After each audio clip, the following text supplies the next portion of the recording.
हम अंतरिक्ष में प्रकाश की गति से यात्रा कर रहे हैं। इस गति से पृथ्वी से सूर्य तक पहुंचने में केवल 8 मिनट लगेंगे, लेकिन हमें अपनी मंजिल तक पहुंचने में लगभग 35 साल लगेंगे, जो कि वैसे काफी तेज है। तुलना की जाए तो एक पारंपरिक रॉकेट की यात्रा करने में लगभग 600,000 वर्ष लगेंगे, और हम यहाँ हैं। ये एक तारामंडल है जो बिल्कुल हमारे जैसा लगता है। हमारे वैज्ञानिकों को लगता है कि पृथ्वी की तरह ही यहाँ जीवन हो सकता है।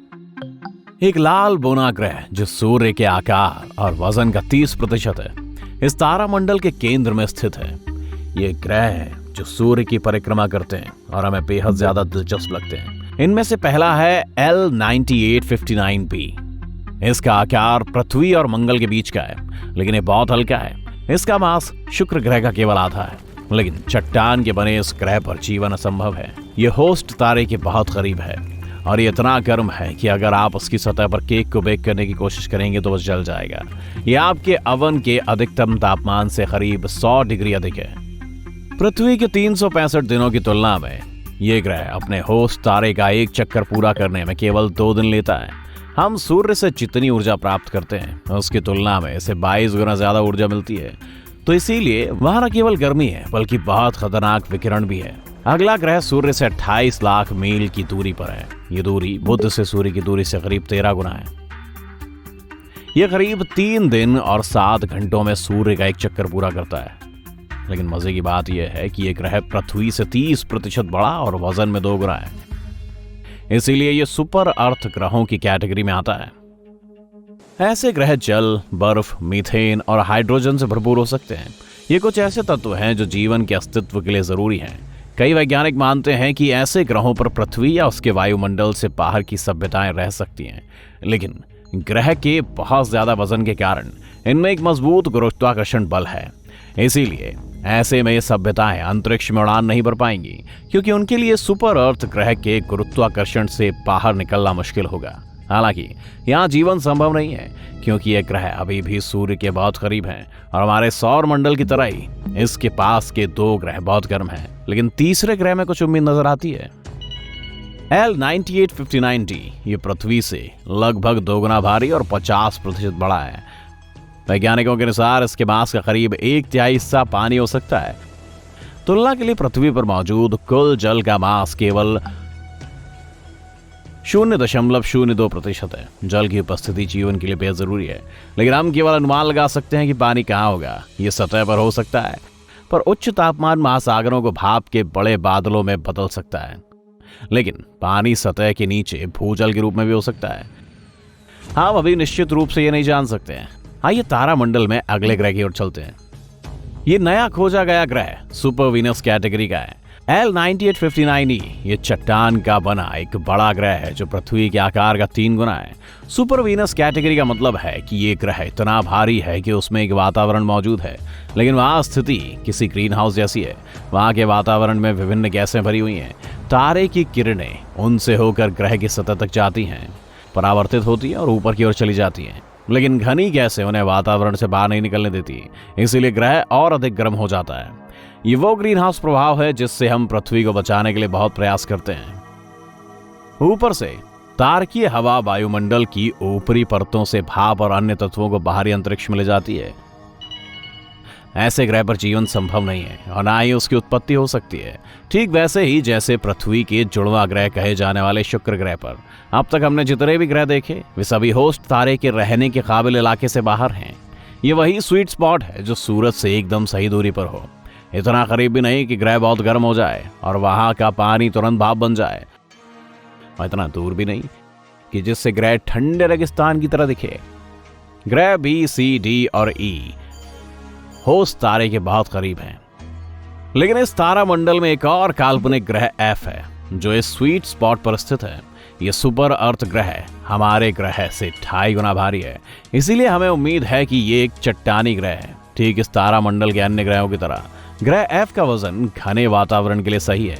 इसकी सतह पर तापमान पानी के तरल रूप में मौजूद होना चाहिए। यह ग्रह 23 दिनों में अपने होस्ट तारों के चारों ओर एक चक्कर लगाता है, यानी यहां हर 3 सप्ताह में एक नया साल होता है।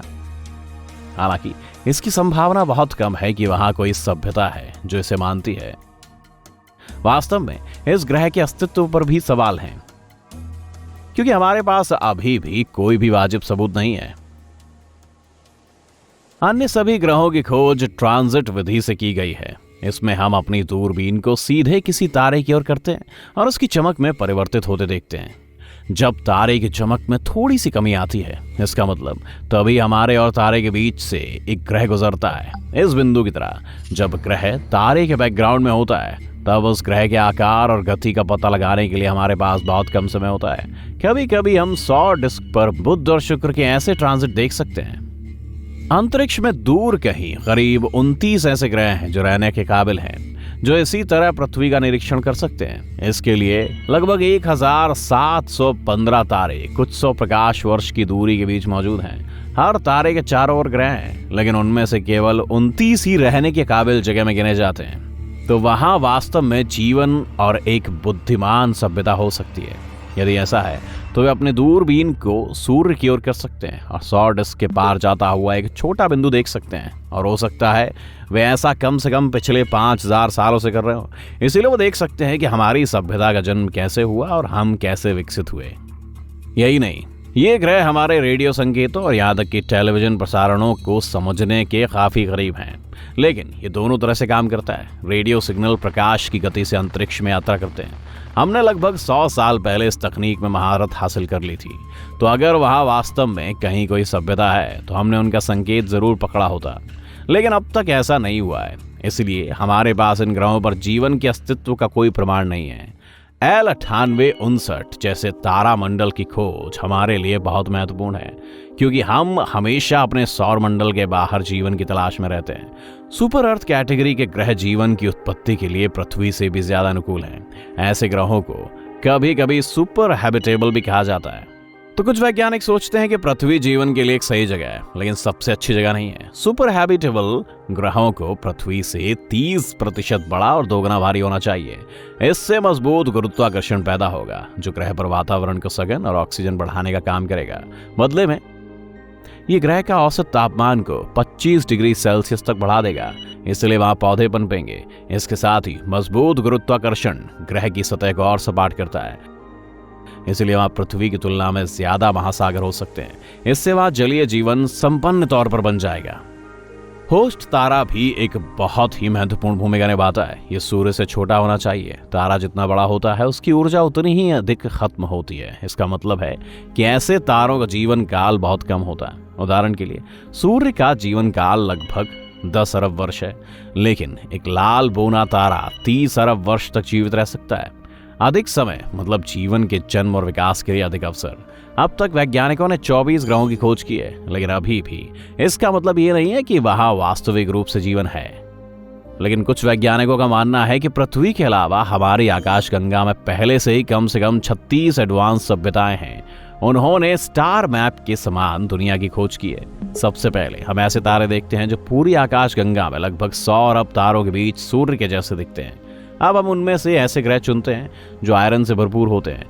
ऐसे तारे सही तापमान पर जलते हैं और अपने आसपास के ग्रहों को आयरन पाने और पृथ्वी के जैसा बनाने में मदद करते हैं। आइए अब इस ढेर से नए तारों को चुनते हैं, क्योंकि जब वे बड़े होते हैं तो वे फैलते हैं और या तो अपने आसपास के ग्रहों को अवशोषित करते हैं या उन्हें जला देते हैं। एक आखिरी बात, आइए इस ढेर में ऐसे ग्रह खोजें जो तारे के रहने काबिल जगह में हों। और देखा, 36 संसार किसी अज्ञात सभ्यता का निवास हो सकते हैं, लेकिन हम निश्चित रूप से तब तक नहीं जान पाएंगे जब तक हम उनसे संपर्क नहीं करेंगे।